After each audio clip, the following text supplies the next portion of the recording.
সাংবাদিক বন্ধুসকল, আজি আপোনালোকে অশেষ কষ্ট স্বীকাৰ কৰি আমাৰ মাজলৈ আহি আমাৰ এই ইৰদা বিদ্যালয়ৰ আভ্যন্তৰীণ বিষয়ে জানিবলৈ যত্ন কৰাত আটাইকে ধন্যবাদ জ্ঞাপন কৰিছোঁ।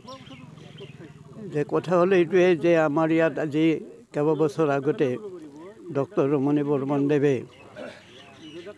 আমাৰ ইৰদা বিদ্যালয় এখন প্ৰতিবন্ধী ছাত্ৰ ছাত্ৰীসকলক লৈ স্থাপন কৰাৰ এটা ৰাইজৰ লগত আলোচনা কৰি নেজাৰ গাঁও ৰাইজৰ আবদ্ধত থকা চৰকাৰী মাটিত স্থাপন কৰে আৰু এই বিদ্যালয়ৰ যোগেদি বিভিন্ন ৰাইজক মিছা প্ৰলোভন দি তেখেতে এই বিদ্যালয়খন চলাই নিছিল আৰু আমি ৰাইজেও তেখেতৰ কুভিসন্ধি নুবুজি একেবাৰে হাৰে হিমুজি আমি ইয়াত লাগি পৰিলোঁ আৰু বিদ্যালয়খনত ঠিক তেনেকৈ প্ৰতিবন্ধী ছাত্ৰ ছাত্ৰীসকলক ভৰ্তি কৰা বিদ্যালয় এখন চলাই নিয়া হ'ল। কিন্তু দুখ আৰু পৰিতাপৰ বিষয়ে যিমানে সময় গৈ আছে এই বিদ্যালয়খনৰ পৰিৱেশটো খুব বেয়াৰ ফালে গ'ল। শিক্ষকসকলৰ দৰমহা বা অন্যান্য কোনো প্ৰতিবন্ধী ছাত্ৰ ছাত্ৰীসকলৰ ৰক্ষণাবেক্ষণৰ কোনো ব্যৱস্থা নাই। এই লৈ তেখেতৰ লগত যুঁজা কৰি আমি ইয়াৰ পৰিৱৰ্তন আনিবৰ কাৰণে তেখেতক অনুৰোধ কৰিছিলোঁ। কিন্তু তেখেতে সেইবিলাক কথাত কাণ খাৰ নিদি নিজা পৰিয়ালকেন্দ্ৰিক ট্ৰাষ্ট কমিটিখন গঠন কৰে আৰু নিজৰ খেয়াল খুচি মতে ব'ৰ্ড অফ ডাইৰেক্টৰ এখন সমিতি গঠন কৰি এই অনুষ্ঠানখন চলাই থাকে।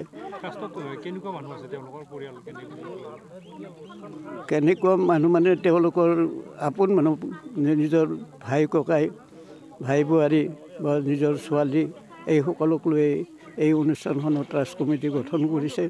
ফলত আমি ৰাইজে ইয়াৰ আভ্যন্তৰীণ কোনো কথাই বুজি নাপাওঁ। কোনো হিচাপ নিকাচ বা ক'ৰ পৰা কেনেধৰণৰ ধন আহে এইবিলাক কথাও আমি নাজানো। আমি অশেষ কষ্ট স্বীকাৰ কৰি আমি ইয়াত জড়িত থকা লোকসকলে 2-4 পইচা সংগ্ৰহ কৰি ইয়াত জড়িত থকা শিক্ষকসকলক বা যাৱতীয় কাম কাজখিনি আমি আজিলৈকে চলাই দি আহিছোঁ। সেয়েহে আজি এখন ৰাজহুৱা সভা অনুষ্ঠিত হয় আৰু এই ৰাজহুৱা সভাত তেওঁ অনুপস্থিত থাকে। ৰাইজে সেই লৈ খুব দুখ প্ৰকাশ কৰে। পুনৰ আজিৰ পৰা 15 দিন পিছত আৰু এখন ৰাজহুৱা সভাৰ দিন ঠিক কৰি তেখেতক উপস্থিত থকাৰ কাৰণে অনুৰোধ জনোৱা হয় আৰু ইয়াৰ সকলোখিনি কথা ৰাইজৰ লগত বুজাবুজি কৰি এই অনুষ্ঠানখনক কিভাৱে জীয়াই ৰখা হয় ইয়াৰ উপায় উদ্ভাৱনৰ কাৰণে সিদ্ধান্ত গ্ৰহণ কৰা হয়। হয়তো আপোনালোকে লগ পালে, ময়ো মিটিঙত ব্যস্ত আছিলোঁ। আজি ডক্টৰ ৰমণী বৰ্মনৰ ওপৰত এখন ৰাজহুৱা সভা হৈছিল ইয়াতে। এই সভাত আমাৰ অঞ্চলৰ তামোলপুৰ ডিষ্ট্ৰিক্টৰ গোৰেশ্বৰ ৰাজচক্ৰৰ নাওকাটাৰ নিজাৰ গাঁৱত আমাৰ সভাখন অনুষ্ঠিত হৈছিল আৰু এই অঞ্চলৰ ৰাইজে ভাগ লৈছিল।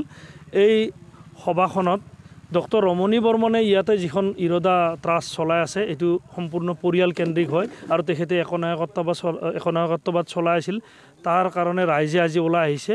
গতিকে ইয়াতে কোনো ধৰণৰ একনায়কত্ববাদ পৰিয়ালকেন্দ্ৰিক কোনো ট্ৰাষ্ট ইয়াতে চলাব দিয়া নহয়। তেখেতে প্ৰতি মুহূৰ্ততে প্ৰতিবন্ধীৰ কথা কৈ থাকে, হোৱাটছআপ ফেচবুকত বিভিন্ন কথা লিখি থাকে প্ৰতিবন্ধীৰ বিষয়ে।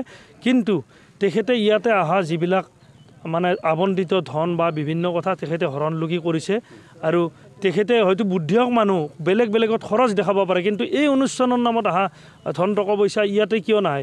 ইয়াৰে যিবিলাক শিক্ষকক এটা সাধাৰণ এটা মাননি দিয়া যায় সেই মাননিখিনি 4-5 মাহ দিয়া নাই। ইয়াতে যিবিলাক ল'ৰাই থাকে ৰাতি, তেওঁলোকৰ কোনো ছিকিউৰিটিৰ ব্যৱস্থা নাই, CC কেমেৰাৰ ব্যৱস্থা নাই। ৰাতি লাইন গ'লে আন্ধাৰত থকা অথচ এইখন শ্মশান আছিল। আমাৰ গাঁৱৰ মানুহে ভুলতেও অকলে আহিব সাহস নাই। তেনেকুৱা অৱস্থাত আজি প্ৰতিবন্ধীৰ ওপৰত তেওঁ খেলা কৰিছে। আগতেও তেখেতৰ এনেকুৱা ঘটনাবিলাক জানে। প্ৰতিবন্ধীক লৈ তেখেতে আচলতে হত্যা আৰু ধৰ্ষণৰ গোচৰত অভিযুক্ত।